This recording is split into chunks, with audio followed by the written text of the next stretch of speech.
नमस्कार, हमारे social media network news धारा पर आपका बहुत स्वागत है। मैं हूं प्रियंका मिश्रा और लगातार वक्फ संशोधन बोर्ड की रिपोर्ट को लेकर विपक्ष और सत्ता पक्ष के हंगामे के बीच में आज जेपीसी की संशोधन रिपोर्ट को राज्यसभा और लोकसभा में रख दिया गया। जहां राज्यसभा में इसे बीजेपी की सांसद मेधा कुलकर्णी ने रखा है, तो वहीं लोकसभा में बीजेपी के सांसद जगदम्बिका पाल ने इस रिपोर्ट को पेश कर दिया, रख दिया। लेकिन इसी बीच में विपक्ष के द्वारा लगातार हंगामा भी होता रहा और विपक्ष का लगातार ये कहना है कि सत्ता पक्ष के द्वारा जो भी विपक्ष के सुझाव थे, जो भी उनके सजेशन थे, उनको सिरे से नकारा गया है।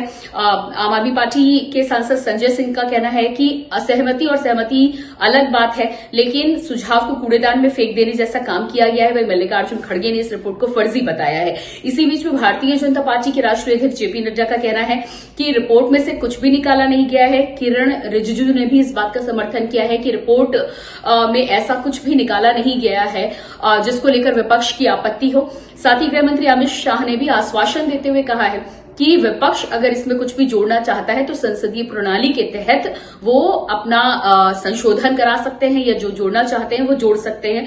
लेकिन बेसिकली वक्फ के संशोधन को लेकर, नियम कानून को लेकर जो खास बातें हैं जिनमें बदलाव आया है और जेपीसी की संशोधन रिपोर्ट के बाद लगातार विपक्ष जिस पर हंगामा कर रहा है, वो मुख्य 4 बातें हैं जो आपके साथ में शेयर करना चाहूंगी।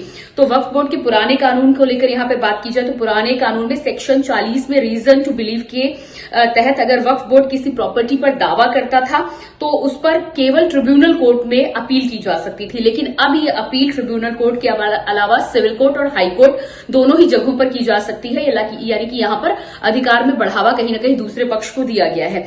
वक्फ ट्रिब्यूनल का फैसला आखिरी माना जाता था, उसे कोई चुनौती नहीं दी जाती थी, ये पुराने बिल में था। जबकि अब उसे हाईकोर्ट में चुनौती दी जा सकती है, जिसको लेकर लगातार विपक्ष के द्वारा हंगामा भी खड़ा किया जा रहा है। और एआईएमआईएम के चीफ ओवैसी का कहना है कि वक्फ के अधिकार को खत्म करने के लिए जेपीसी संशोधन के तहत इस रिपोर्ट को एक बार फिर से लाया गया है और विपक्ष की तमाम पार्टियों को ये कतई मंजूर नहीं है। इसके अलावा अगला मुद्दा जो है, जो नए कानून और पुराने कानून में बदल जाएगा, वो ये है कि किसी जमीन पर मस्जिद हो और उसका इस्लामिक उद्देश्यों के लिए अगर उपयोग होता था तो वो ऑटोमेटिक तौर पर वक्फ बोर्ड की संपत्ति या जमीन हो जाती थी। यानी कि मुस्लिम और मुस्लिम धर्म से रिलेटेड जो भी संपत्तियां होती थी, जो भी प्रॉपर्टीज होती थी, वो वक्फ बोर्ड के अंतर्गत ही आती थी। जबकि अब ऐसा नहीं होगा। अब यह है कि अगर वक्फ बोर्ड किसी जमीन को चाहता है तो किसी के द्वारा उसे दान करना जरूरी है। अगर दान की कोई पेपर नहीं है, दान के कोई दस्तावेज नहीं है, तो उसे वक्फ बोर्ड की जमीन नहीं माना जाएगा।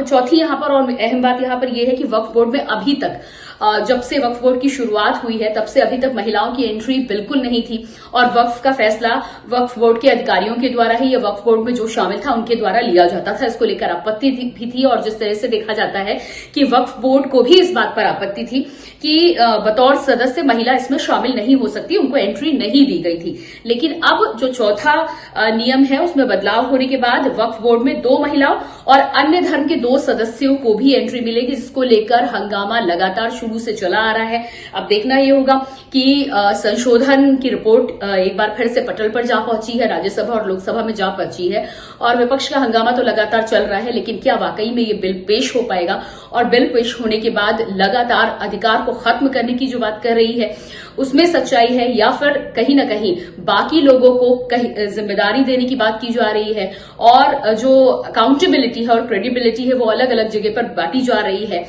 तो दोनों ही यहां पर तरीके हैं। लेकिन देखना होगा कि आने वाले समय में जब ये लागू होता है, जब ये पास होता है, तो इसका क्या कुछ असर देखने को मिलता है और किस तरह का स्वरूप इसका निकलकर सामने आता है। आपको क्या लगता है कि बिल में जो बदलाव किए गए हैं और पहले बिल से नए बिल में जो संशोधन किए गए हैं उसमें क्या आपको किसी तरह की आपत्ति है या आपको लगता है कि ये चीजें नहीं करनी चाहिए? तो आप अपनी राय हमारे साथ शेयर कर सकते हैं। वीडियो के लिए बहुत बहुत धन्यवाद।